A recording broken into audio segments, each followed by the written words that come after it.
wa ma'rifatan.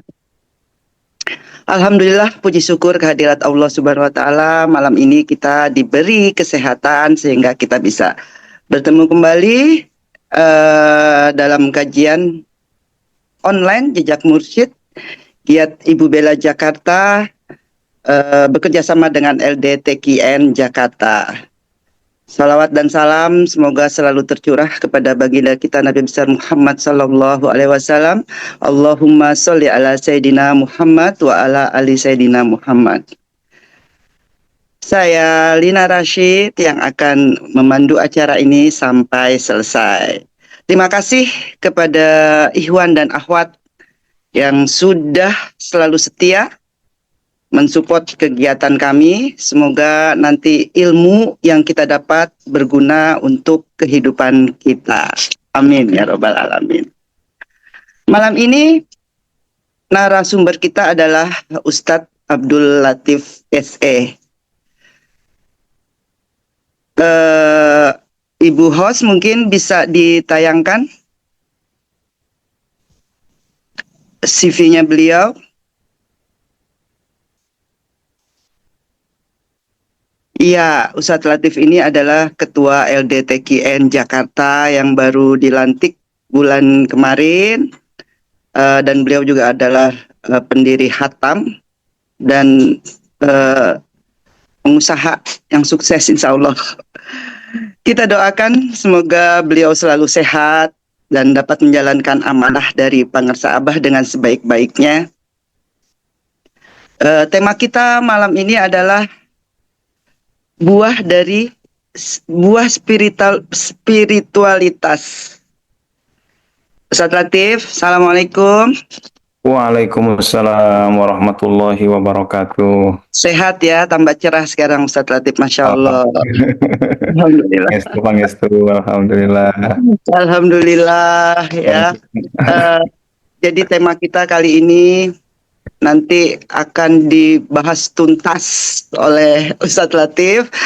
Mungkin selama ini kita ibadah kepada Allah Subhanahu wa taala bukan hanya sekedar dipahami praktek ritual belaka. Ia harus memiliki pengaruh positif ke dalam jiwa manusia.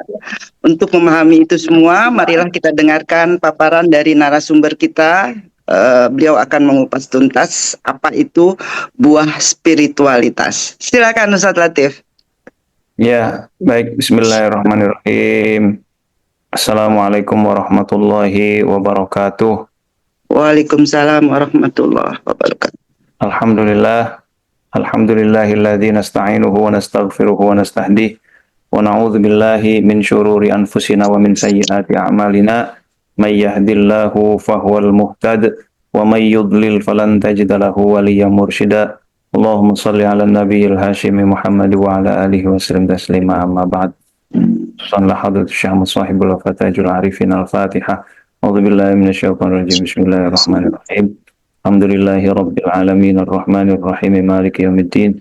Iyyaka na'budu wa iyyaka nasta'in ihdinas siratal mustaqim siratal ladzina an'amta 'alaihim ghairil maghdubi 'alaihim waladdallin. Amin.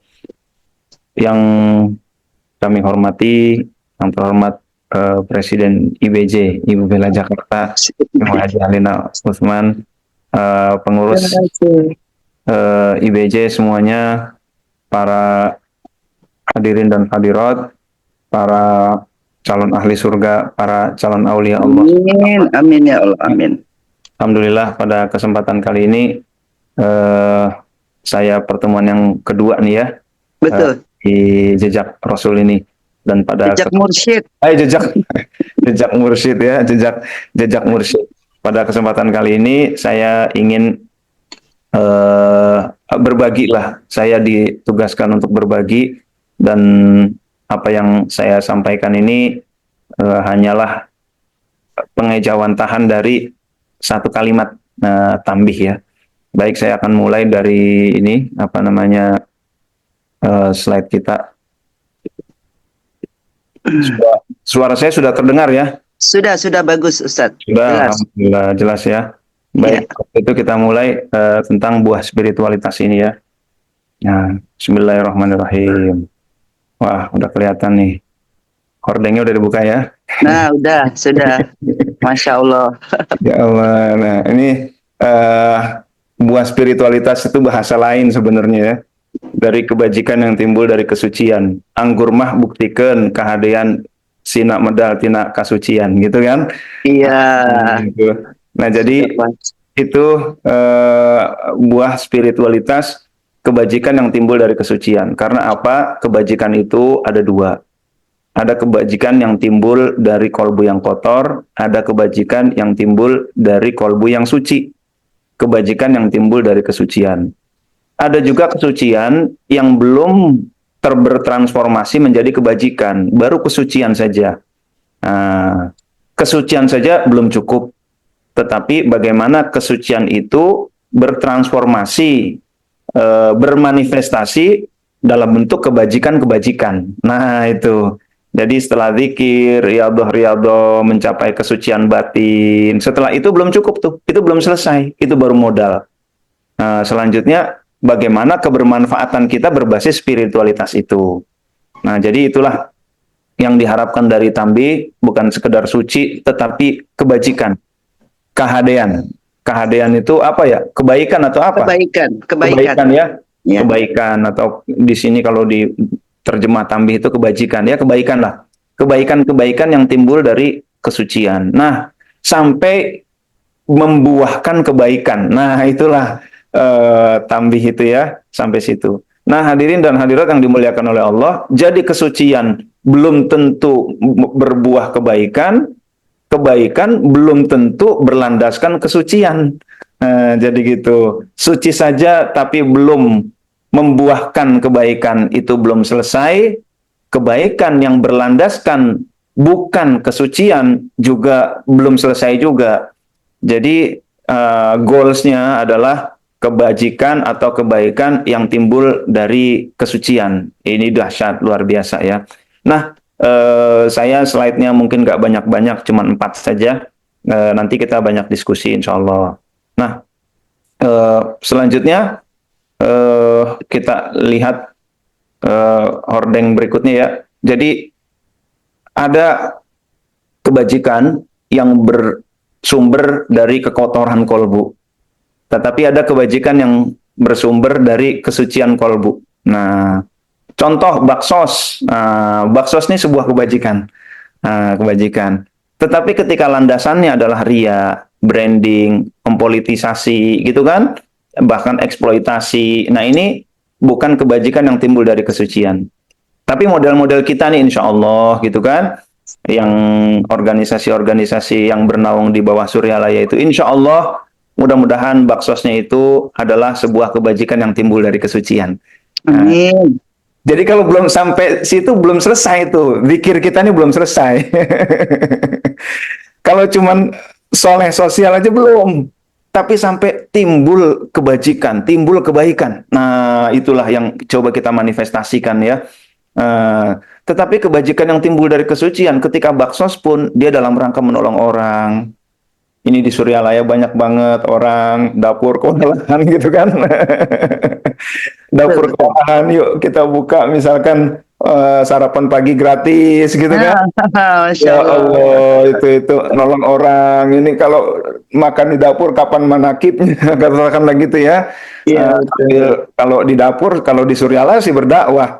Apa namanya udah orang-orang udah terdakwahi. Nah, lalu apa di kolong jembatan gitu kan bagi-bagi apa namanya makanan di apalah bantaran sungai dan lain sebagainya. Nah, itu menghantarkan itu kan sebenarnya dakwah. Juga apa namanya memfasilitasi sembako dan lain sebagainya dakwah akhirnya anak-anak itu jadi kenal Suryalaya kenal Pangersa Abah lama-lama terpatrik tuh anak-anak yang biasa kita bantu gitu kan ini murid-muridnya Abah Hanom itu orangnya baik-baik apalagi gurunya kan gitu. Masya Allah ini ajaran murid-murid Abah Hanom begini alangkah mulia nih gurunya nih gitu kan. Suatu saat mereka ada kerinduan ingin ke Suryalaya, misalkan gitu. Kerinduan ingin menjadi muridnya Pangersa Abah Hanom. Minimal ketika kita berbuat kebajikan, kebaikan, jangan lupa sebut Suryalaya, sebut pengarsa Abah Anom. Nah, biar apa namanya ikut mendapatkan kredit lah Suryalaya agar tujuannya tujuan dakwah. Tentu begitu kan kita kan ya. Maka jaket yang dipakai adalah Ibu Bella Suryalaya gitu kan Jakarta. Cabang Betul. Pontren Suryalaya misalkan gitu ya. Nah, itulah tujuan kita. Tujuan kita adalah supaya Suryalaya, bukan diri kita. Maka kita pakai jaket gitu. Pakai jaket supaya apa? Ini Suryalaya. Ketika kebajikan, gunakanlah nama Suryalaya. Tetapi ketika kita berbuat keburukan, jangan gunakan nama Suryalaya, mencemarkan, gitu kan? Nah, maka ketika baksos kita gunakan waktu ke Aceh juga Suryalaya Peduli Aceh, gitu kan rompinya. Jadi Hmm. Suryalaya yang kita angkat. Jadi ketika kita melakukan kebaikan-kebaikan, bawa nama Suryalaya. Bahkan ketika ada kebaikan yang kita lakukan kepada orang, orang itu nggak tahu, kamu siapa ya kok begitu baik banget? Saya muridnya Abah Hanom Suryalaya. Udah begitu aja. Insya Allah. Jadi yang tahu saya nggak kenal dia, yang saya tahu dia adalah muridnya Abah Hanom. Masya Allah itu ya. Itu kurang lebih begitulah. Nah, jadi insya Allah kita ini mudah-mudahan on the way kita terus membersihkan kolbu kita sehingga kebajikan-kebajikan yang kita manifestasikan adalah kebajikan yang timbul dari kesucian.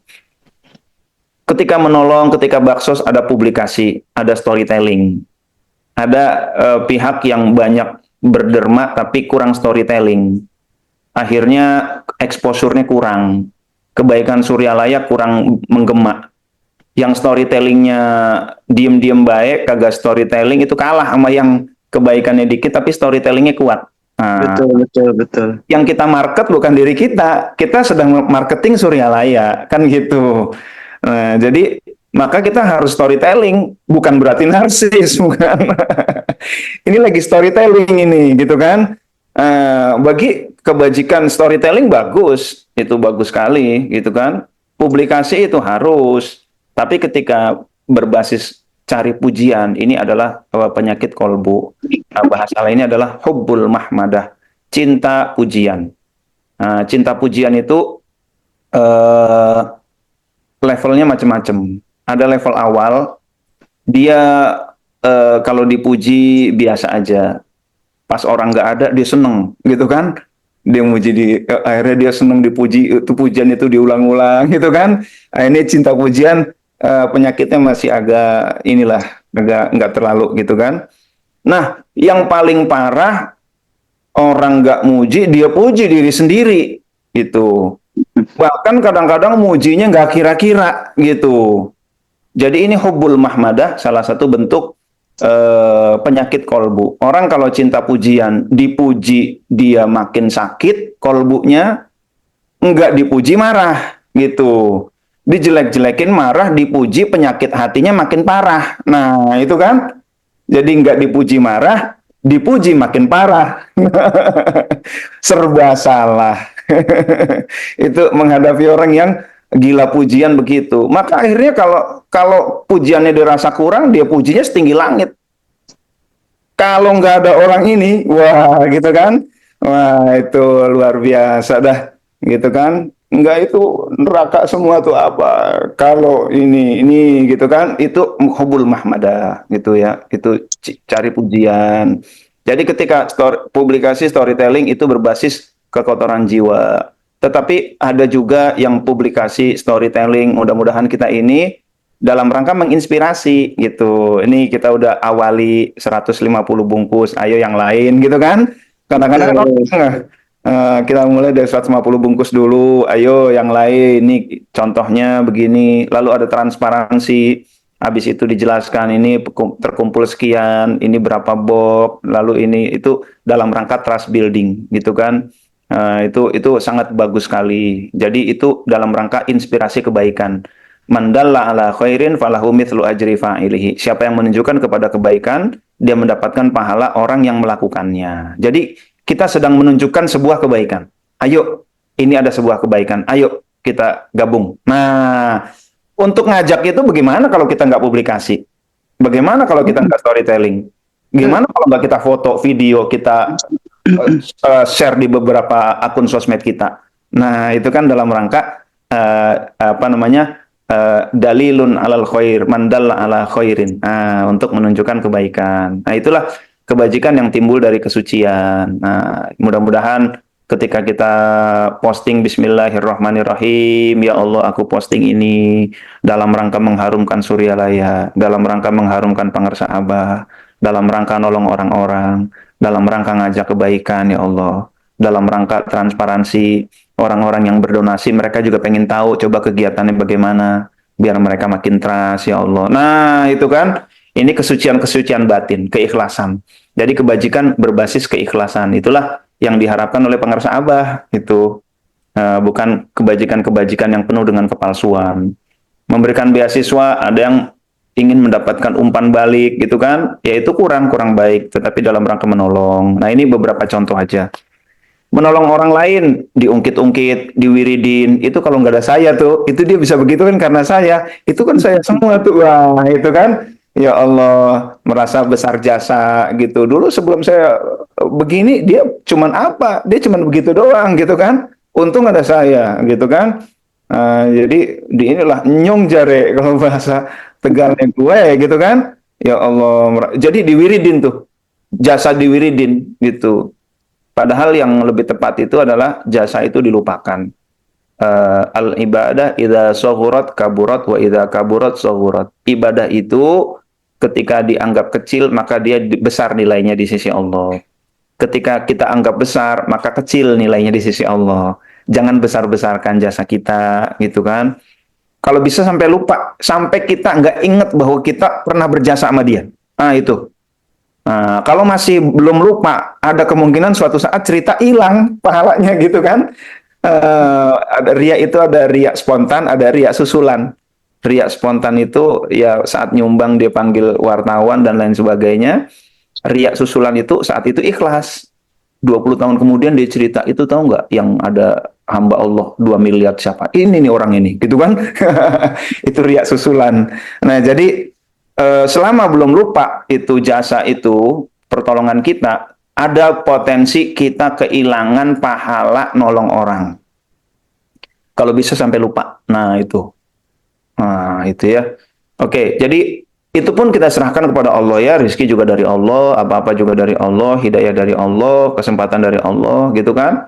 Ilmu, pentingnya sodako dan lain sebagainya itu dari Allah, gitu kan. Nah, jadi seperti itu, teman-teman. CSR berbasis kekotoran itu menutupi eksploitasi alam, eksploitasi gitu ya. Habis itu dibedakin pakai CSR gitu ya. Ya lumayan udah ada CSR-nya. Korupsi habis itu CSR untuk menutupi keburukan gitu kan. Itu memang niatnya begitu, yaitu bukan kebajikan yang timbul dari kesucian tapi kekotoran. Tetapi CSR dalam rangka memberdayakan orang-orang gitu kan, itu kebajikan yang timbul dari kesucian. Nah, kalimat ini mengajak kita untuk introspeksi. Kita ini barangkali orang-orang yang Allah libatkan dalam berbagai kebajikan. Maka pastikan kebajikan-kebajikan itu kita usahakan kebajikan yang timbul dari kesucian. Nah, begitu. Dakwah, kalau berbasis amplop katakanlah gitu ya, ya Allah itu masih kekotoran tuh.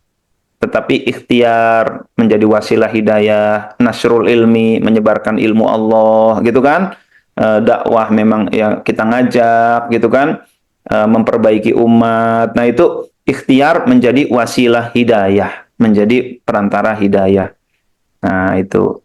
Jadi itulah kebajikan yang timbul dari kesucian. Lalu hadirin dan hadirat yang dimuliakan oleh Allah Subhanahu wa taala, meningkatkan subscribe ini sebuah kebaikan. Tetapi apa popularitas? Kalau sekedar popularitas hanya untuk popularitas, ini namanya dalam bahasa tasawuf namanya hubbus syuhrah. Cinta syuhrah, masyhur. Cinta popularitas itu adalah penyakit hati. Jadi kalau please like, share, subrek, begitu kan? Kalau itu dalam rangka mencari popularitas, itu termasuk penyakit kolbu, hubbus syuhrah namanya. Tetapi kita kan pengen konten-konten yang bermanfaat itu ikut mendidik publik di ruang publik. Nah, bagaimana kalau sedikit view-nya, maka konten-konten baik itu akan kalah dengan konten-konten buruk, begitu. Maka konten-konten baik ini juga harus diusahakan supaya view-nya sebanyak-banyaknya. Supaya apa? Supaya luas manfaatnya. Kita ini dalam posisi perang konten, muatan positif dengan negatif. Maka kalau muatan positif ternyata view-nya kecil, kalah sama yang muatan negatif. Muatan negatif cepat tinggi, maka kita ikhtiar meningkatkan subscribe, like, view, share, dan lain sebagainya. Dalam rangka apa? Perang konten. Nah, itu ya, perang muatan. Lalu supaya manfaatnya lebih luas. Nah, itu konten-konten katakanlah dakwah ke TKN lebih luas lagi. Nah, alhamdulillah begitu kan. Ya beberapa konten-konten kita antara lain ada yang ya sampai 450.000 view-nya gitu kan. Maka biasanya kalau habis konten ada saya pengen ke Suryalaya, pengen kemana ya. Nah, kalau LDTKN Banten di mana ya? Ada LDTKN Garut. Oh ini LDTKN Bekasi mana? Ini kita kasih kontak-kontaknya tuh. Nah, jadi seperti itu. Jadi rupanya banyak orang yang ingin ke Suryalaya. Ya Allah, saya orang Tasik, nggak pernah ke Suryalaya, jadi pengen gitu kan. Nah, jadi macam-macam lah. Nah, itu kan terjadi karena kontennya menyebar luas. Jadi menyebarluaskan konten, meningkatkan traffic itu dalam rangka memperluas manfaat, memperluas dakwah. Itu namanya kebajikan yang timbul dari kesucian. Lalu mendidik, ada yang dalam rangka mendapatkan reward, guru, income, dikit-dikit beda waktu, lebih dikit, wah perhitungan banget gitu kan. Ya Allah itu ya. Dalam rangka mendapatkan penghargaan, tetapi ada yang mendidik dalam rangka peduli, membantu, menumbuh kembangkan orang-orang. Nah itu, jadi itu kalau ikhlas ini luar biasa. Ikhlas ini kayak bom atom, kecil tapi dampaknya luar biasa. Itulah ikhlas. Nah itu. Oke, kita lanjutin. Dekat kepada rakyat itu bagus. Tapi ada yang berbasis kekotoran, cuman mau ngambil suaranya doang, habis itu ditinggal, gitu kan? Giliran jelang pemilu doang ke pesantren, gitu kan? Setelah pemilu selesai nggak ke pesantren lagi. Sebelum pemilu rajin deket ulama, udah selesai ulama ditinggal, gitu kan?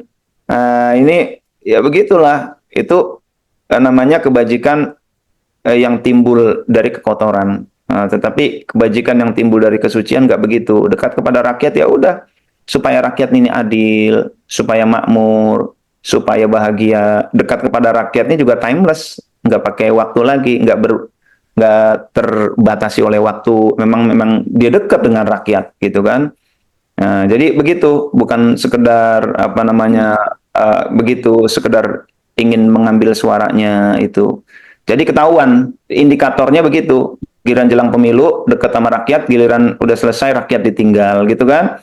Dekat pesantren udah selesai pesantren ditinggal. Nah itu ciri-cirinya. Jadi yang kayak begitu tuh perlu kita tandain lah. Lalu baik kepada orang tua, warisan biar dapat hibah, biar dikasih ini dikasih itu kebajikan, iya betul kebajikan. Tetapi yang timbul dari kekotoran hati. Tetapi ini filmnya nih, film yang itu ya, kemarin.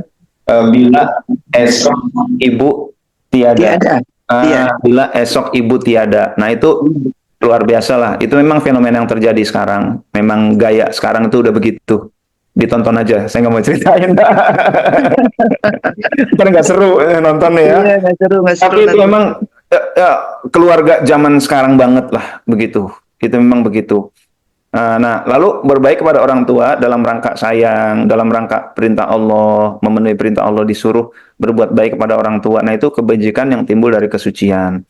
Maka ketika orang tuanya nggak baik pun, karena Allah merintah untuk berbuat baik, ya berbuat baik aja. Meskipun orang tuanya nggak baik. Tapi orang tua nggak baik itu jarang banget. Itu meskipun begitu tetap aja harus berbuat baik. Kenapa? Karena Allah perintahkan berbuat baik, gitu. Katakanlah orang tuanya jahatnya luar biasa, misalkan gitu. Habis lahir langsung ditinggal, gitu kan? Fotonya pas sudah sukses baru orang tuanya datang lagi, katakanlah begitu. Anak ditinggal di kolong jembatan. Tapi karena perintah Allah untuk berbuat baik kepada orang tua, ia berbuat baik gitu. Nah, itu namanya kebajikan yang timbul dari kesucian. Nah, jadi kalau orang tua sayang ya kita sayang lah. Karena orang tuanya nggak sayang, kita nggak usah sayang. Itu salah. Nah, karena ada kasih sayang, basisnya yang kedua ada perintah Allah. Nah itu yang kedua, kebajikan yang timbul dari kesucian. Rendah hati dalam rangka pencitraan, diliput, itu berbasis kekotoran. Tetapi ada orang yang rendah hati memang dia tawadu. Ya, saya mah apa tuh gitu kan. Saya cuman pulpen uh, yang digunakan untuk menulis gitu kan. Saya cuman pulpen aja. Saya cuman gelas yang digunakan untuk mengantarkan hidayah gitu kan. Nah, jadi seperti itu. Nah, aktif organisasi. Nah, ini ya, aktif organisasi. Ada yang berbasis kekotoran eksistensi. Nah, itu. Kalau nggak dijadikan pengurus, nggak masuk struktur, marah, gitu kan? Kenapa? Eksistensinya kurang keren, gitu. Pride-nya kurang. Masa saya nggak dijadiin pengurus di IBJ, gitu kan? Masa saya nggak dijadikan pengurus di LDTKN, marahlah dia. Aku kan berkelas, begitu misalkan gitu ya. Oh, rupanya untuk pride, gitu. Tetapi ada orang yang nggak usah ada struktur bumi, tetap aja dia khidmah kebermanfaatan. Karena yang penting aktif di organisasi, nggak usah ada tercantum, nggak apa-apa. Yang penting kontribusi kita, kebermanfaatan kita, tetap kita khidmah. Nah, misalkan begitu ya. Nah, jadi kebajikan betul, aktif organisasi kebajikan, tapi ada yang berbasis kekotoran, ada yang timbul dari kesucian. Mudah-mudahan kita ini semua aktif organisasi karena timbul dari kesucian. Kita ingin mengabdi kepada guru, beliau adalah pahlawan kita, itu kan? Nah, kita juga ingin dong sedikit-dikit menjadi pahlawan buat beliau, ya sebutir debu lah kepahlawanan. Pahlawan itu intinya dia berani, dia menonjol, dia berkorban. Semua itu menghasilkan jasa. Nah, itu. Maka pahlawan tanpa tanda jasa itu guru, pahlawan tanpa tanda jasa. Artinya satu hal yang menjadi ciri khas pahlawan, jasanya itu. Maka meskipun sebutir debu, kita pengen juga berjasa juga buat guru, gitu kan? Kalau padahal jasa beliau wah segunung, gitu kan? Tapi kita ya sebutir debu lah, kita pengen juga berjasa gitu. Kita juga pengen kebermanfaatan. Nah, itu teman-teman hadirin dan hadirat yang dimuliakan oleh Allah. Sambil diminum kopinya. Wah, oke. Eh, Ngopi-ngopi. Ngopi ya, kalau nggak kopi apalah gitu ya. Bismillahirrahmanirrahim. Ikut minum deh. Minum dulu silakan. Nah, hadirin dan bentar. Ntar biar terbang dulu ya, bentar. Oke. Eh, Lalu kebajikan yang timbul dari kesucian.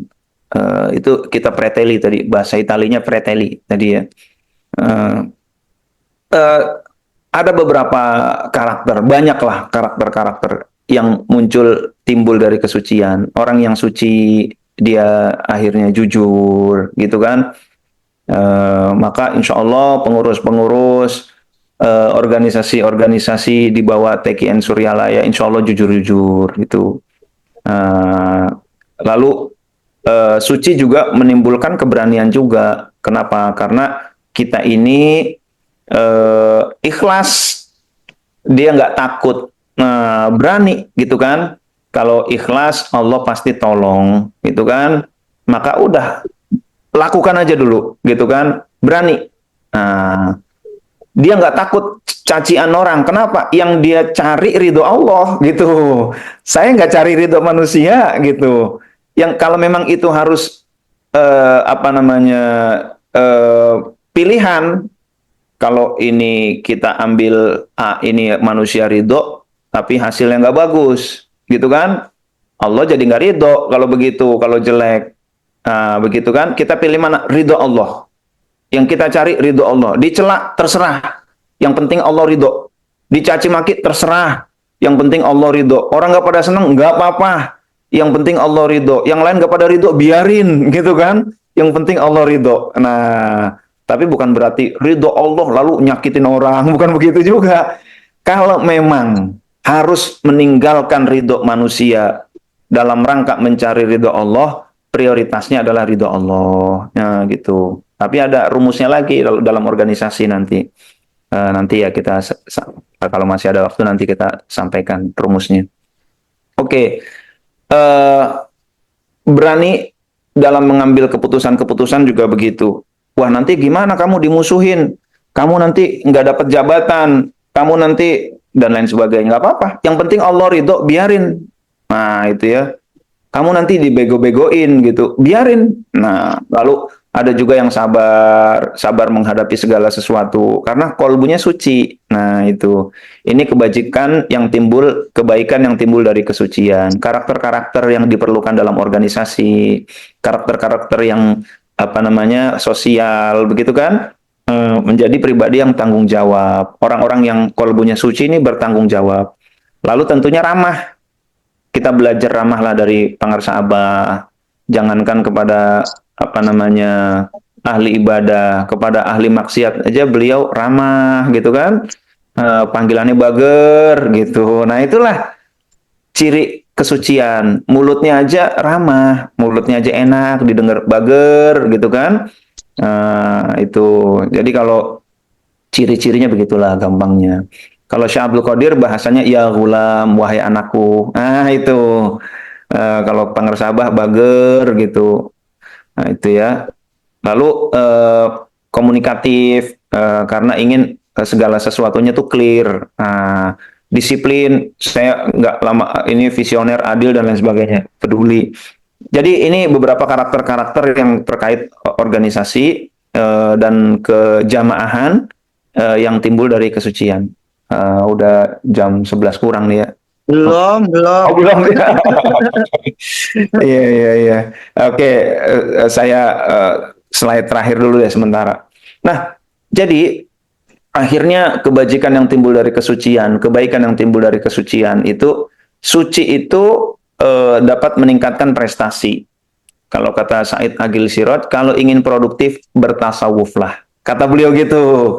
Bahasa lainnya, kalau bertasawuf, kolbunya suci. Kalau suci tinggal dikonversi menjadi prestasi. Nah, gitu. Wah, itu ya. Dari tadi saya cerita Kang Suci mulu nih. Ya. Prestasi apa? Prestasi ilmiah. Contohnya prestasi ilmiah adalah Ibnu Sina. Ibnu Sina itu dari Uzbekistan asalnya. Uzbekistan itu termasuk kampung para ulama. Di situ Ibnu Sina, di situ Imam Bukhari, di situ Syekh Bahaudin Naqsyabandi, macam-macam banyak. Tapi kata teman saya, Uzbekistan itu negeri mayoritas Muslim, tapi pada nggak bisa ngaji, kata dia. Mendingan Indonesia, kata dia. Tadi subuh dia bilang begitu. Pada nggak bisa ngaji, gitu. Imamnya aja belepotan, kata dia baca Qur'annya. Saya bilang, ya itu betul. Tapi di balik fakta itu, mari kita lihat konteksnya. Saya bilang gitu. Konteksnya itu, mereka itu dulu adalah dijajah oleh Mongol. Habis dijajah oleh Mongol, di apa namanya kooptasi oleh Uni Soviet. Waktu zaman Uni Soviet nggak boleh sholat, nah boro-boro ibadah yang lain, boro-boro ngaji. Akhirnya sholat subuh, zuhur, asar, maghrib, isya dijamak saat isya. Saya bilang gitu. Wah, itu tekanannya luar biasa. Tuhan buat olok-olok saat itu. Jadi baru kemarin lah mereka itu bebas mengamalkan agama. Jadi untuk ukuran baru kemarin itu aja udah bagus banget. Oh iya, bener juga ya. Itu ditekan sedemikian rupa. Iya. Saya bilang salah satunya kuncinya karena mereka mengamalkan Thariqah Naqsyabandi. Saya bilang gitu. Di sana ada makom. Oh iya benar. Itu kalau udah mengamalkan tarekat kayaknya khusyuk banget mereka dipimpin oleh imam katanya. Itulah kekuatan imannya tuh. Meskipun digencet sedemikian rupa, itu cahaya iman nggak redup. Nah, itulah Thariqah. Nah, jadi begitu kurang lebih dialog saya tadi subuh, habis subuh sambil makan nasi kuning. Oke, kita lanjutin dulu. Jadi Ibnu Sina itu dalam seumur hidupnya beliau menghasilkan di zaman dulu yang belum ada chat GPT, belum ada Google, gitu kan, belum ada internet, beliau menyusun 350 buku. 350 buku, bukan kacang-kacang yang kayak chat GPT, tolong buatkan buku gitu, nggak begitu. Tetapi betul-betul daging semua. Jadi begitu ya. Itu beliau adalah seorang sufi juga. Itu seorang sufi juga ya. Oke, jadi seperti itu. Nanti ini kita kasih filenya ya. Jadi seandainya nggak foto-foto nggak apa-apa. Nah, jadi prestasi-prestasi ilmiah, maka hadirin dan hadirat yang dimuliakan oleh Allah, pokoknya kita berprestasi. Entah kita prestasinya bagaimana, kita coba aja terus. Apakah prestasi kita dalam ilmiah, itu ya, kalau kita ke rumah Kang Asep Hairul Ghani itu, rumahnya dindingnya ketutupan buku tuh. Ya Allah, ini orang seneng banget sama ilmu gitu kan. Ya Allah, itu. Yang kedua, prestasi amalia. Karena dia suci, maka dia mudah ngamalin apa-apa. Riyadoh. Teman-teman, riyadoh itu ada riyadoh ain, ada riyadoh kifayah. Wah, ini saya juga baru dengar nih dari saya nih ya. Saya mungkin apa ya?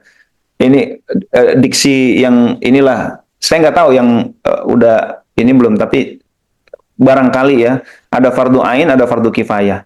Ada riyadhah ain, ada riyadhah kifayah. Riyadhah ain apa? Ya itulah buku ibadah. Riyadhah kifayah apa? Organisasi. Nah, ini riyadhah kifayah. Harus ada yang menjadi pengurus organisasi. Maka kalau ada umat Islam nggak ngerti ekonomi, dosa semua seluruh umat Islam. Maka yang mempelajari ekonomi, dia menanggung beban seluruh umat Islam. Kedokteran, apa namanya, teknologi, semua itu adalah fardu kifayah. Itu. Berorganisasi juga riyadhah kifayah. Harus ada yang jadi pengurus Ibu Bella, jangan kabur semua gitu kan. Itu. Jadi harus ada yang ngurusin. Harus ada yang jadi pengurus LDTKN. Harus ada yang jadi pengurus GMPS. Dan lain sebagainya, itu harus ada. Itu fardu kifayah. Memang nggak mesti semuanya, tapi ya kalau mau jadi relawan boleh, tetapi pengurus kan terbatas. Harus ada yang mau. Ini itu riyadhah kifayah. Barangkali begitu ya diksinya, barangkali gitu. Wallahu alam nih bener apa enggak. Ntar dicek, dikoreksi silakan. Oke, jadi yang berikutnya adalah prestasi akhlakiyah. Prestasi ilmiah, prestasi amaliyah, prestasi akhlakiyah. Ada orang yang ilmunya bagus, kitabnya luar biasa, amaliyahnya, riyadhahnya udah kayak malaikat, tidurnya udah susah dicari, tahajudnya jangan cerita, zikirnya jangan tanya, gitu kan? Akhlaknya hancur, gitu kan? Nyebut orang jelek dengan panggilan-panggilan jelek, gitu kan? Ghibah, ya Allah, suudzon, gitu kan? Jadi ada prestasi akhlakiyah, gitu. Ada ilmiah, ada amaliyah, tapi ada prestasi akhlakiyah. Nah, ikhwan TKN ini jangan sekedar ilmunya bagus, riyadhahnya bagus, tetapi kepada sesama manusia nggak bagus. Nah, ini belum nyampe tuh kalau begitu, karena akmalul mu'minina imanan ahsanuhum khuluqa. Sesempurna-sempurnanya orang dalam hal iman adalah yang paling baik akhlaknya. Ujung-ujungnya bagaimana semua itu menghasilkan akhlakul karimah. Nah, itu akhlakul karimah. Oke. Akhlak baik. Ada juga kebermanfaatan. Prestasi kebermanfaatan. Dengan kesucian itu, dia mencetak berbagai prestasi kebermanfaatan. Apakah dalam organisasi, apakah dalam sosial. Ini prestasi kebermanfaatan ini. Nah, ini. Jadi, akan banyak prestasi-prestasi yang timbul dari kesucian. Jadi, jangan hanya suci, tapi buktikanlah kebaikan yang timbul dari kesucian. Nah, itu. Sampai naf'iyah, kebermanfaatannya luar biasa. Itu timbul dari kesucian. Oke, lalu maliyah. Bisa jadi ya ilmunya nggak seberapa, amalnya biasa, akhlaknya sedang-sedang aja, bermanfaat ya biasa-biasa aja. Tapi sodakohnya itu juga bermanfaat juga sih. Tetapi berbasis harta. Nah, barangkali begitu dulu teman-teman hadirin dan hadirat yang dimuliakan oleh Allah. Jadi kebajikan yang timbul dari kesucian itu menjadi sebuah indikator, sebuah goal yang harus menjadi tujuan bersama kita. Bagaimana kesucian-kesucian yang sudah kita lakukan, proses-proses kesucian itu tidak berhenti pada kesucian, tetapi sampai termanifestasi, mewujud menjadi sebuah kebaikan-kebaikan. Di mana kebaikan itu bukan kebaikan yang penuh kepalsuan, bukan kebaikan berbasis kekotoran, tetapi kebaikan yang timbul dari kesucian. Wallahu a'lam. Demikian dulu sementara. Terima kasih. Sementara ya. Ustadz Latif, terima kasih. Kebajikan yang timbul dalam kesucian hanya tulisan beberapa kata, tapi Masya Allah ya, banyak sekali yang harus kita kupas di situ ternyata. Menyambung tadi penjelasan dari Ustadz bahwa kebajikan apa namanya yang timbul dalam kesucian, tetapi ada juga yang dari kolbu yang kotor seperti itu. Jadi gini Ustadz, saya pernah juga melihat ya tadi yang seperti Ustadz bilang, ibadahnya luar biasa, zikirnya udah ribuan, riadohnya udah deh, pokoknya semua sudah begitu kan. Nah itu dia. Jadi kenapa dengan ibadah, sedangkan kebajikan itu kan harusnya menimbulkan kebaikan begitu. Iya kan? Dia sudah zikirnya yang banyak, udah ibadahnya pokoknya udah deh, bener yang apa tadi Ustadz bilang, udah seperti malaikat lah apa-apa gitu. Tapi ya gitu, akhlaknya kurang bagus, kata-katanya kurang mencerminkan orang TKN gitu. Ada juga yang apa namanya, komen orang TKN begitu ya gitu loh. Gitu kan? Terus apa ya, emosian, iri, dengki. Nah itu salahnya di mana itu Ustadz? Padahal dia itu sudah berbuat kebajikan yang sangat luar biasa begitu Ustadz. Mohon penjelasannya Ustadz. Ya, terima kasih. Wallahu a'lam ya penyebabnya gimana. Tapi pasti ada proses yang salah gitu. Harusnya tepung terigu sama telur gitu kan, sama ini harusnya jadinya kue bolu yang empuk gitu kan. Loh, betul. Ini kenapa prosesnya, kenapa outputnya kok beda gitu kan? Berarti ada proses yang salah. Proses yang salah gitu. Prosesnya apa? Prosesnya ibarat membersihkan kolbu, kita membersihkan dengan sapu yang kotor. Kita membersihkan lantai tapi dengan sapu yang kotor. Bukannya bersih, malah lantai pada kotor semua. Indikator-indikator jadi kotor semua. Maksudnya apa? Riadohnya juga nggak ikhlas itu. Berarti riadohnya nggak ikhlas. Selama ini yang dicari bukan ridho Allah, bukan ilahi anta maksudi wa ridho kamatlubi. Yang dicari adalah tadi hubbul mahmadah, hubbus syuhrah tadi, cinta pujian, cinta popularitas, ananiyah, keakuan, gitu kan? Yang dicari itu kemegahan dunia, itu kan? Jadi salah, prosesnya salah di awal. Sedangkan niat itu adalah arah dari amal kita. Oke, naik kereta betul. Saya naik kereta, mau kemana? Mau ke Suryalaya. Mau ke Suryalaya kereta. Atau saya ke stasiun Cakung. Saya mau kemana nih? Ke Cikarang. Iya, oke.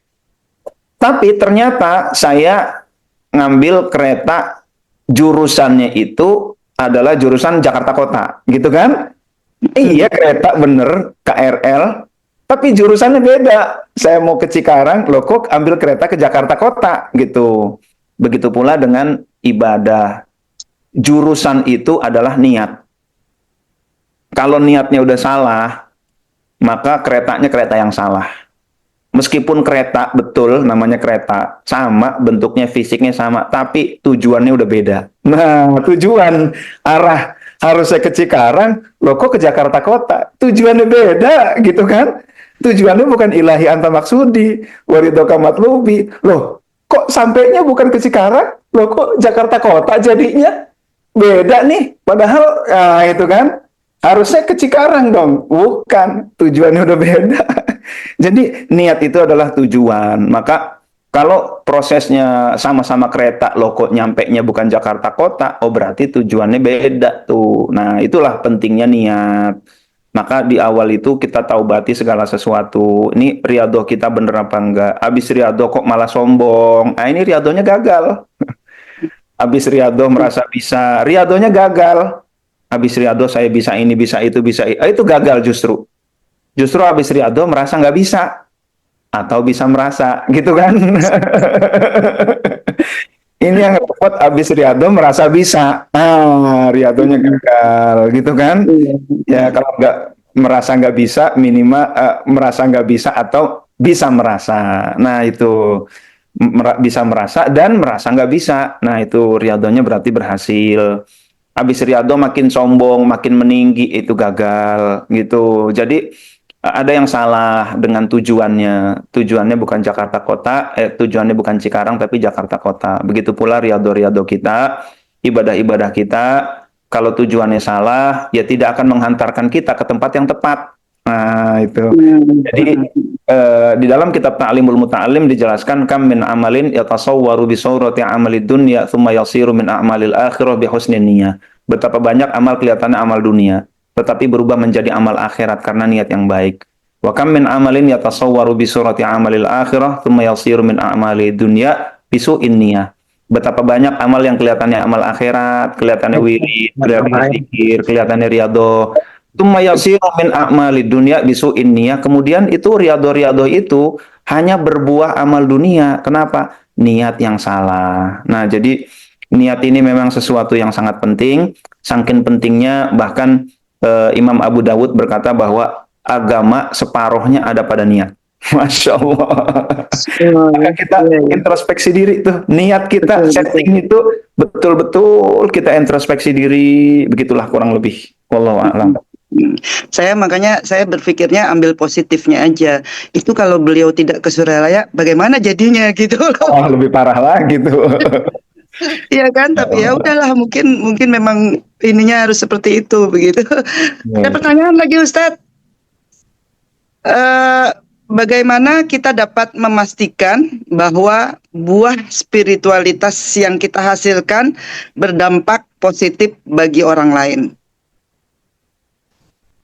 Bagaimana tadi ulang lagi? Bagaimana kita dapat memastikan bahwa buah spiritualitas yang kita hasilkan berdampak positif kepada orang lain? Iya. Terima kasih.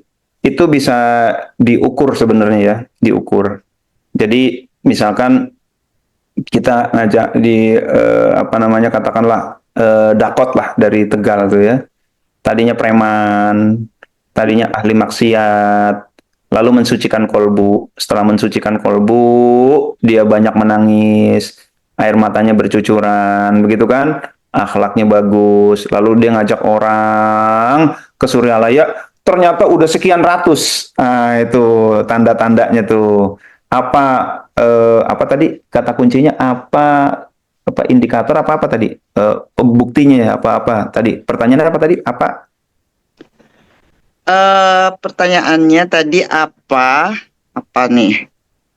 Bagaimana kita dapat memastikan bahwa buah spiritualitas yang kita hasilkan berdampak positif bagi orang lain? Iya, terima kasih. Nah, jadi bisa berupa kuantitatif juga. Ternyata katakanlah udah 400 orang diajak oleh Dakot, gitu misalkan gitu ya. Ternyata dari 400 orang 100 orang istiqomah mengamalkan zikir. Nah, ini kan ada angkanya, bisa dikuantifikasi gitu kan. Ada 100 orang yang mengamalkan zikir. Nah, itu berarti insya Allah mudah-mudahan itu sebuah indikator ada kebaikan yang timbul dari kesucian, gitu kan? Organisasi, menghidupkan organisasi, lalu katakanlah setelah periode ibu, gitu kan? IBJ semuanya serba teratur, tertib, SOP-nya bagus sehingga memudahkan pengurus yang berikutnya. Wah, setelah periode Ibu Lina enak nih gitu ya. Semua serba udah ada panduannya semua nih. Wah, enak banget, kita tinggal ngelanjutin, uang udah banyak begitu kan bisa. Wah, Masya Ya. Allah. Itu kan berarti ada hal yang bisa diukur. Bagaimana memastikan bahwa itu apa namanya bermanfaat buat orang lain. Jadi bisa jadi dari sisi angka itu bisa kita lihat apakah pendidikan, kita memberi beasiswa, anak-anak yang kita kasih beasiswa ternyata udah pada jadi orang gitu ya. Udah ada yang jadi menteri, ada yang jadi presiden taksi gitu kan. Ada yang macam-macam lah, ada yang jadi wali gitu kan, wali murid gitu. Nah, jadi itu kan sebuah indikator. Ternyata ada yang mimpin organisasi besar, ada yang mimpin pesantren dan lain sebagainya. Nah, itu mudah-mudahan itu juga ketika hasilnya bagus, mudah-mudahan itu indikator kebajikan yang timbul dari kesucian. Karena kalau suci itu berkah, ikhlas insya Allah berkah, begitu. Maka kalau orang berbuat nggak ikhlas sebenarnya rugi dia, karena apa? Nggak berdampak besar, nggak akan berdampak besar. Kelihatannya berdampak pun kelihatannya heboh, tapi nggak lama dampaknya. Nggak akan sustain itu. Kelihatannya viral gitu, tapi nggak akan lama dampaknya. Orang kalau nggak ikhlas begitu. Jadi kalau sampai dampaknya lama, kita lihatlah pesantren Lirboyo. Lalu dari ratusan tahun udah menghasilkan pesantren. Gontor, wah dari trio pendiri sampai sekarang sampai menghasilkan pesantren alumni-alumninya, ketua MPR, ketua DPR, ketua NU, ketua Muhammadiyah dari Gontor gitu kan. Nah, itu lalu pesantren Sidogiri dari 1715 itu sudah berdiri Sayyid Sulaiman terus. Wah, itu luar biasa. Nah, itu insya Allah itu bukti kebajikan yang timbul dari kesucian. Kenapa? Karena kebermanfaatannya sustain, jangka panjang. Nah, jadi kalau kita ingin apa namanya kebermanfaatannya jangka panjang, pasti pahalanya terus ratusan tahun ngalir terus tuh pipa. Bismillah, kita latihan ikhlas dengan memperbanyak mengucapkan kalimat ikhlas. La ilaha illallah. Jadi mengucapkan kalimat ikhlas juga harus dengan ikhlas. Maka kita awali dengan ilahi anta maksudi, hanya engkau tujuanku. Bukan ilahi maksudi anta. Bukan begitu. Ilahi anta maksudi. Ya Allah, hanya engkau. Tuh. Kalau dibalik artinya ada hanyanya. Bukan wa matlubi ridoka. Wa matlubi ridoka artinya yang aku cari adalah ridhomu. Tapi kalau waridoka matlubi, hanya ridhomu yang aku cari. Nah, ada hanyanya tuh. Jadi begitu ya teman-teman. Wallahu a'lam. Jadi kuncinya adalah ikhlas ya Ustadz ya. Ikhlas itu memang mudah untuk diucapkan tapi sulit untuk dilakukan katanya Ustadz. Ada pertanyaan lagi Ustadz. Ustadz, bagaimana kalau kita sudah niat karena Allah tapi selalu dipuji manusia? Bagaimana supaya hati kita tetap lurus niat karena Allah? Iya. Ini memang niatnya sudah karena Allah nih, Ustadz. Ya. Tapi banyak yang muji-muji gitu. Akhirnya mungkin agak gimana gitu lah. Iya, betul. Jadi maka ketika dipuji ada sebuah ungkapan Masya Allah, gitu kan? Masya Allah, biasanya pujian diawali dengan Masya Allah, Tabarakallah, gitu kan? Lalu kita pujian itu kita kembalikan Alhamdulillah. Mari kita lihat Alhamdulillah itu artinya segala puji itu milik Allah. Pinter. Bedanya orang pinter dengan orang bodoh adalah orang pinter diberi ilmu lebih banyak oleh Allah. Berarti yang hebat Allah. Kita cuman ketitipan. Kaya ya. Bedanya orang kaya dengan orang miskin, orang kaya dititipi rezeki lebih banyak. Jadi yang hebat itu Allah. Kita cuman ketitipan. Rajin ya ibadahnya. Beda orang yang rajin ibadah dengan malas itu, yang rajin mendapatkan taufik hidayah lebih banyak dari Allah. Jadi yang hebat Allah. Lalu kita apa hebatnya? Dipuji rajin, itu karena Allah yang ngasih taufik. Dipuji kaya, itu karena Allah nitipin rezeki. Dipuji pinter, itu kan titipan Allah semua. Kita nih kosong, gitu kan? Itulah ungkapan alhamdulillah, segala pujian apapun itu sebenarnya hak Allah. Kita nggak berhak, jangan ngaku-ngaku, begitu kan? Kuat, kekuatan juga dari Allah. Habib Nurmagomedov kok kuat, Arthur Beterbiev kok kuat, semua itu dari Allah. Maka dia bilang, itu ya, ini nggak ada Allah. Nah itu, maka kita katakan la haula wala quwata illa billah. Tiada daya, tidak kekuatan kecuali Allah. Saya mau terjemahkan Masya Allah. Masya Allah itu, menurut ulama, itu berasal dari dua kalimat. Yang pertama adalah, hadza Masya Allah. Semua ini adalah kehendak Allah. Itu.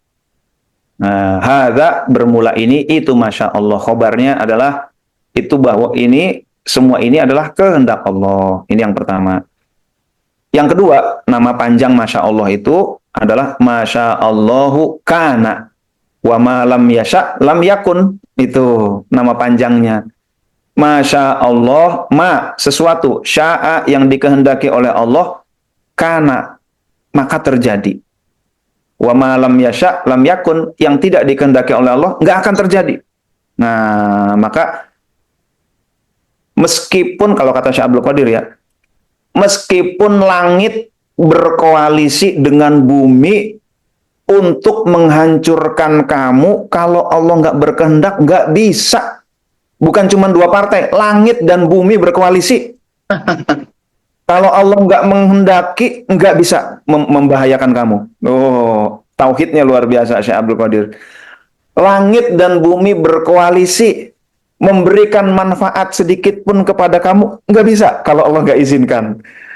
Jadi segala pujian-pujian, segala prestasi itu semua adalah Allah. Nah, maka Pangarsa Abah Sepuh berkata, Pangarsa Abah Anom mengutip, kita ini bagaikan pulpen, kata beliau. Pulpen itu kalau bisa melahirkan karya-karya yang luar biasa, karya ilmiah, novel-novel yang begitu romantis, yang menyentuh hati.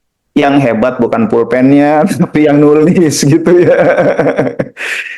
Jangan pulpen ngaku prestasi itu adalah prestasi dia. Kita cuman pulpen, kata beliau gitu.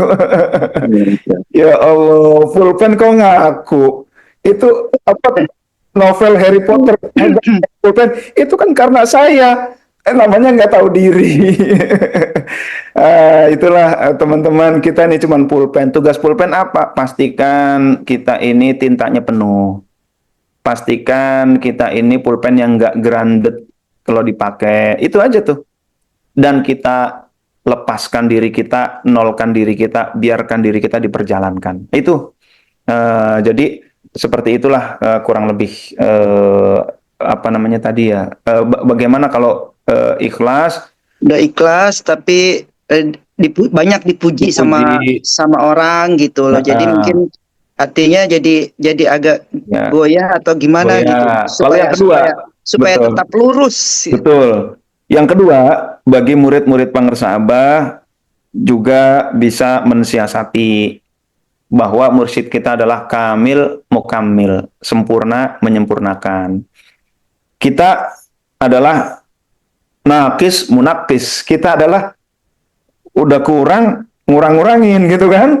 Jadi kita ini nggak sempurna. Seandainya bagus, kata Syekh Abdul Qadir, kalau muridku terbuka auratnya, akulah yang menutupi. Kalau muridku berkekurangan, akulah yang melengkapi. Nah, itulah hakikatnya. Jadi kalau ada prestasi-prestasi, kita jangan ngaku. Itu adalah berkah guru, gitu. Jadi hebatnya beliau, aku mah apa atuh, gitu kan. Bahasa lainnya adalah alhamdulillah, masya Allah gitu. Wallahu alam. Ya, kalau kalau ini kan apa niat karena Allah, tapi banyak dipuji sama manusia. Ada juga kita udah niat karena Allah, bukan dipuji malah dicaci. Ah, Ada juga kan seperti itu kan Ustadz, kita niat berbuat baik, tapi ada aja kan orang yang negatif seperti itu. iya. Ya mudah-mudahan sih tetap Ya, istiqomah kita. itu lebih ringan daripada dipuji sebenarnya. Lebih ringan ya, lebih Lebih ringan ringan daripada dicaci bodo daripada amat dipuji. gitu. Sabodo teuing gitunya Ustadznya. Iya. Kalau dicaci kita akan introspeksi diri bisa jadi. Kalau Berat, dipuji kita bangga berat diri ya. ini lebih berbahaya. Iya, Eh, iya, iya. jadi Lebih berat ya. lebih berat sebenarnya gitu. Jadi lebih berat. Lalu Betul, betul. eh, ada tauhid yang tauhidul af'al namanya. Namanya menyatukan perbuatan. Jadi la ilaha illallah bahkan sampai kepada pemahaman la fa'ila illallah. Tiada yang berbuat kecuali Allah. Kita ini boneka, gitu kan? Kita ini wayang. Kalau ceritanya hebat, pertunjukan wayangnya hebat, bukan hebat si wayang kulit itu, tapi yang hebat adalah dalangnya. Nah, Dalangnya. maka perbuatan wayang kulit itulah perbuatan dalang sebenarnya. Maka begitulah tauhidul af'al, menyatukan perbuatan-perbuatan. Maka orang yang arif billah, dia tidak berkata hari ini aku akan melakukan A, B, C. Tetapi dia akan berkata apa yang Allah perlakukan kepadaku hari ini. Ya, jadi diperjalankan oleh Allah Subhanahu wa taala tauhidul af'al, menyatukan perbuatan kita dengan perbuatan Allah. Maka semua prestasi-prestasi itu semua itu adalah Allah. Ilmunya Allah, taufik hidayah dari Allah, kekuatan dari Allah dan lain sebagainya, ilmu dari Allah semua. Jadi kita ini jangan ngaku hal yang milik Allah. Begitulah. Maka kita perbanyak la ilaha illallah. Hakikatnya tiada yang berbuat kecuali Allah. Tiada yang berbuat kecuali Allah, kecuali Allah, kecuali Allah. Semua itu Allah. Dilanjutkan dengan zikir khafi, hanya ada Allah. Diri ini nggak ada nih. Nah, itu. Betul, betul, betul. Itulah. Allah. Heeh. Iya, kita nggak punya apa-apa ya Ustadz. Orang nyawa kita aja punya Allah. Masih Iya, kok ngaku-ngaku. ngaku-ngaku gitu. Masih ada pertanyaan Ustadz. Apakah buah spiritualitas dapat dikenali oleh orang lain? Jika iya, bagaimana caranya? Iya, buah spiritualitas bisa dikenali oleh orang lain. Kalau iya, bagaimana caranya? Oke, kita lihat Tengku Zulfan, seorang wakil talkin dari Aceh, diangkat wakil talkin oleh Pangarsa Abah. Sorenya datang ke Suryalaya, pagi hari habis subuh diangkat wakil talkin kalau nggak salah. Habis diangkat wakil talkin nggak tahu dikirnya bagaimana. Masya Allah. Nanya ke saya, Ustadz Latif, ada nggak audio zikir? Oh siap, Tengku. Saya kasih kaset zikir. Ini buku ukudul zamannya, ini kaset contoh zikir. Wakil talkin. Berangkatlah ke Aceh. Udah sampai berangkat ke Aceh. Lalu suatu saat saya nengok lagi ke tempat beliau. Ternyata ketika ada majelis zikir, itu malam Jumat yang hadir 3.000 orang. Ya Allah. Zikir ya Allah. Dari berbagai kabupaten datang ke tempat beliau. Masjidnya 3 lantai penuh sampai kubah-kubah. Itu ya, deket-deket kubah. Kayak Suryalaya lah begitu. Maka ini kalau gurunya nggak hebat ya nggak bisa begitu.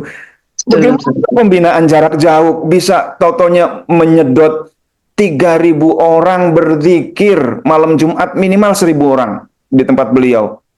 Ya Allah, ini kalau bukan guru yang ikhlas nggak bisa. Saya jadi melihat kehebatan, ini kehebatan guru. Pangarsa Abah luar biasa. Itu bukan S1 di Suryalaya, bukan. Bukan digembleng 40 hari di Suryalaya, enggak. Jadi wakil talkin enggak tahu amaliyahnya. Tahu ya Allah. Nelpon ke Pangersa Abah juga belum tentu pernah. Masya Allah, itulah ya guru mursyid ya. Itu kalau bukan guru mursyid yang sangat kuat, Hmm. keikhlasannya susah begitu. Susah benar. Itu cara melihat keikhlasan. Apakah kebajikan yang timbul dari kesucian itu. Kita bisa, orang lain bisa nggak ngelihat? Bisa. Kita bisa ngelihat. Nah, itu salah satu contohnya begitu. Tadi contoh-contoh lain, Gontor, Sidogiri, Lirboyo, Ploso, itu juga contoh-contoh lain. Nah, maka murid-murid Pangersa Abah yang di seluruh penjuru bumi ini barangkali juga itu adalah salah satu contoh kekuatan spiritual beliau. Dan nggak mungkin menjadi begitu kuat kecuali juara ikhlas itu ya. Udah beliau itu juara ikhlas. Buktinya apa? Buktinya sustain. Buktinya muridnya luar biasa. Murid yang pembinaannya secara fisik cuman minim, secara fisik sangat minim pembinaan, itu ternyata bisa menyedot ribuan ikhwan. Nah, begitu ya, kurang lebih. Ya. Wallahu a'lam. Iya, terima kasih Ustadz. Kita masih ada waktu ternyata Ustadz. Pertanyaan sudah habis. Jadi mungkin yang tadi Ustadz janjikan mau memberikan formula apa tadi tuh? Oh iya iya iya. Oh iya iya iya benar. Sayang masih ada waktu. Silakan Ustadz. Oh, siap siap. Jadi dalam surat Ali Imran ayat 59 itu Allah berfirman, A'udzubillahi minasyaitonirrajim. Sebentar, bukan 15, sebentar ya, jangan kemana-mana setelah yang satu ini ya. Ini maklum, Quran di luar kepala. Bagus dong kalau di luar kepala ya. Iya, maksudnya di buku gitu kan.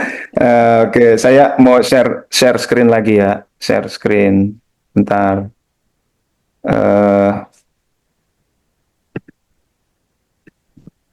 Di dalam Ali Imran ayat 159, Allah berfirman, A'udzubillahi minasyaitonirrajim. Fabima rahmatim minallahi lintalahum walau kunta fadhdhan ghalidhal qalbi lan faddu min haulik fa'fu anhum wastaghfir lahum wasyawirhum fil amr fa idza azamta fatawakkal 'ala Allah innallaha yuhibbul mutawakkilin. Ini tentang buah buah spiritualitas kebajikan yang timbul dari kesucian bagi seorang leader. Seorang organisator, katakanlah begitu, bagi seorang imam. Fabima rahmatin, maka berkat, nah ini kita baca terjemahnya dulu ya. Maka berkat rahmat Allah engkau berlaku lemah lembut terhadap mereka. Nah, fabima fabi rahmatin, maka dengan berkat rahmat minallahi dari Allah, lintalahum, kamu layin sikapnya kepada mereka. Rasulullah tuh sikapnya lembut terhadap umatnya. Lembutnya Rasulullah Shallallahu Alaihi Wasallam itu karena rahmat Allah. Nah, kepada seorang Yahudi buta aja beliau lembut, gitu ya, dimaki-maki, gitu kan? Beliau tetap ngasih makanan. Wa idza khotabahumul jahiluna qalu salama. Ketika orang-orang bodoh menyapa dengan katakanlah sapaan-sapaan yang nggak enak, mereka qalu salama, mereka menjawab dengan salam. Kudu asik kajal anu mikang ewa kamane. Itu sikap lembut. Itu karena rahmat Allah. Jadi ini karakter-karakter pemimpin. Jadi harus memiliki sikap lemah lembut terhadap organisasinya, terhadap jamaahnya. Dilanjutin, walau kunta, seandainya engkau fadhon, bersikap keras, ghalidhul qalbi, berhati kasar. Nah, ini ya, gampang suudzon, gampang nuduh, gampang jelek-jelekin, gampang marah-marah, keras, nggak mau dengerin orang, gitu kan? Padahal kupingnya dua, mulutnya satu. Tapi gayanya mulutnya dua, kupingnya satu. Banyak ngomong nggak mau dengerin, gitu kan? Itu matanya satu. Kenapa? Nggak banyak mengobservasi. Nah, itu. Walau kunta fadhdhan ghalidhal qalbi, kalau kamu begitu, lan faddu min haulik, tentu mereka menjauh dari sekitarmu. Kalau organisasi bisnis gampang, kita galak segalak-galaknya orang nurut. Kenapa? Orang kita Betul. gaji, Ada duitnya. ada duitnya gitu. Habis dimarahin orang tunduk, ya patuh, iya digaji gitu Iya, kan. Lah betul. kalau organisasi sosial, nah kalau marah-marah orang kabur, begitu kan? Betul. Ya Allah. Nah inilah leader di organisasi sosial. Walau kunta fadhdhan ghalidhal qalbi lan faddu min haulik, pasti mereka menjauh darimu, bubar. Akhirnya kamu sendiri. Maka yang dilakukan apa? Tadi kan ada pertanyaan-pertanyaan juga begitu kan? Ada yang barangkali kata-katanya nggak enak gitu kan? Ada yang kok nyinyir, ada yang suka nyerimpet gitu kan? Nyerimpet apa program-program. Yang Betul. dilakukan apa? Yang pertama, fa'fu anhum. Nah, oleh karena itu maafkan mereka. Ini. Jadi kalau ada itu maafkan mereka. Bisa jadi karena salah paham, bisa jadi karena kurang dirangkul, bisa jadi karena nggak diajak bicara, bisa jadi memang ya orang memang begitu kadang-kadang gitu kan. Ada aja nggak apa-apa, maafin, maafin. Supaya apa? Supaya ini nggak mengganggu keikhlasan kita. Wastaghfir lahum, bukan hanya dimaafin, mintakan ampunan buat mereka, doain. Luar biasa kan? Ya Allah, ini orang nyinyir banget nih ya. Ini orang nyerimpedin aja nih. Ini orang kata-katanya nggak ada enak-enaknya nih.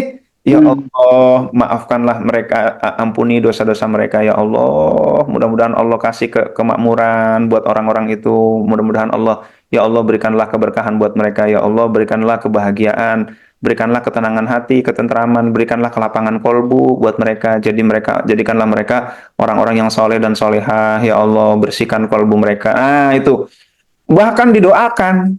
Inilah kudu asih kajalma anu mikang ewat. Itu fa'fu anhum, maafkan mereka, wastaghfir lahum, mohonkan ampunan bagi mereka. Bukan hanya mohonkan ampunan, doakan juga, maksudnya begitu. Lalu bukan hanya itu, wasyawirhum fil amr, ajak bicara, ajak ngopi, ajak ngobrol, gitu kan? Kalau ada yang menentang keras, maafkan, doakan, ajak ngobrol. Nah, itu ajak bicara.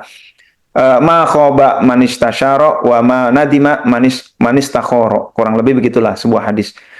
Enggak ada orang yang apa namanya rugi karena musyawarah, enggak ada orang yang menyesal karena istikharah. Nah, begitu. Jadi musyawarah itu nggak ada yang jelek, itu mesti baik. Nah, begitu ya. Wasyawirhum fil amr, dalam ayat lain wa amruhum syura bainahum, dan hendaklah urusan-urusan itu dimusyawarahkan, diajak bicara, gitu kan.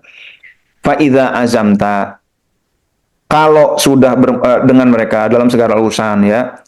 Lalu kemudian apabila engkau sudah bulat nih tekadnya, udah ini program udah demikian, udah dibicarakan, udah mantep banget, tapi memang adanya begitu, ada aja yang negatif, nggak bisa menyenangkan semua orang. Kata Imam Syafi'i, ridhon nas ghoyatun la tudrok. Ridho manusia, seluruh manusia ridho itu tujuan yang nggak bisa dicapai. Nah, nggak bisa kita satisfies everyone. Kita menyenangkan semua orang tuh nggak bisa. Nah itu. Ya udah, kalau memang ini udah menjadi kesepakatan organisasi, udah kita pikirkan bulat-bulat, matang-matang, luar biasa. Wa idza azamta, ini sudah mantep, udah just do it, fatawakkal ala Allah, serahkan kepada Allah Subhanahu wa taala. Nah, itu. Nah, udah kalau memang ada satu dua, ya udah emang hukumnya begitu, hukum sosial kadang-kadang gitu ya. Udah kita ajak bicara masih nyerimpet juga, ya udah tinggal aja, nggak apa-apa. Fatawakkal ala Allah, serahkan kepada Allah. Nggak usah takut dimurka manusia, dicaci manusia, serahkan kepada Allah Subhanahu wa taala. Innallaha yuhibbul mutawakkilin. Sesungguhnya Allah senang kepada orang yang berpasrah, yang bertawakal, yang menyerahkan kepada Allah. Nah, itu sebuah rumus apa namanya spiritual leadership di dalam apa namanya organisasi-organisasi sosial. Yang ini menjadi PR saya juga nih, bagaimana supaya ayat 159 ini mendarah daging mereka sukma, itu katakanlah gitu ya. Ini adalah Riyadhah 1825 hari. Barangkali begitu. Ada yang mau Iya, menambahkan silakan, memperkaya silakan. iya, terima kasih Ustadz. Masya Allah, memang kita menjadi pemimpin itu benar-benar riadoh ya, riadoh kesabaran, riadoh keikhlasan gitu kan. Eh, karena yang kita hadapi kan banyak kepala, banyak ide, banyak yang tidak sesuai, rasanya tidak sesuai gitu kan. Jadi ya memang harus kuat mental. Iya, Mental kita harus kuat gitu kan. Tapi memang itulah bedanya. Kebetulan saya kan ikut beberapa organisasi ya. Jadi di Ibu Bella Jakarta, di Ibu Bella Pondok Pesantren Suralaya itu memang yang paling beda. Yang paling beda. Jadi saya bisa merasakan gitu kan. Saya bisa merasakan ya Allah ya Rob. Nikmatnya luar biasa gitu loh Ustadz. Ketika kita sudah nyemplung gitu loh, sudah nyemplung ke organisasinya Pangersa Abah itu memang terasa banget gitu. Terus jadi kita sendiri belajar belajar karakter satu persatu itu loh, si A ini begini, si B begini gitu kan. Jadi memang memang seperti itu, memang harus harus selalu berjuang dengan kesabaran gitu loh Ustaz. iya, iya, iya. Alhamdulillah. Ada lagi yang mau ditambahin Ustaz? Yang lain yang nambahin. Ada yang mau nambahin? Dari saya sih cukup. Cukup ya. Nanti ngebul, udah makan. Nanti ngebul. Nanti ngebul ya Allah, Masya Allah. Alhamdulillah sudah selesai juga tema tema kita malam ini. Jadi yang harus digarisbawahi adalah kebajikan yang timbul dalam kesucian itu adalah kebajikan yang harus kita lakukan dengan ikhlas, jasa-jasa kebaikan kita dilupakan, harus introspeksi begitu. Terus kebajikan juga ternyata bisa dari kolbu yang kotor. Bila kita berbuat baik ada apa-apanya, bukan apa adanya. Seperti itu ya Ustadz ya. Terakhir mungkin saya minta closing statementnya dari Ustadz Latif. Mangga. Ya. Bismillahirrahmanirrahim. Untuk mencapai kesucian kita perlu mengenalkan diri. Jadi kita ini punya riyadhah. Riyadhah bagaimana kita mengenalkan diri bahwa la ilaha illallah, tiada yang berbuat kecuali Allah. La ilaha illallah, tiada yang ada kecuali Allah Subhanahu wa taala. Mudah-mudahan Allah ikhlaskan kolbu kita tergolong orang-orang yang mukhlasin dengan kalam Amin. Ahmad Sohibul Wafa Tajul Arifin. Amin. Amin.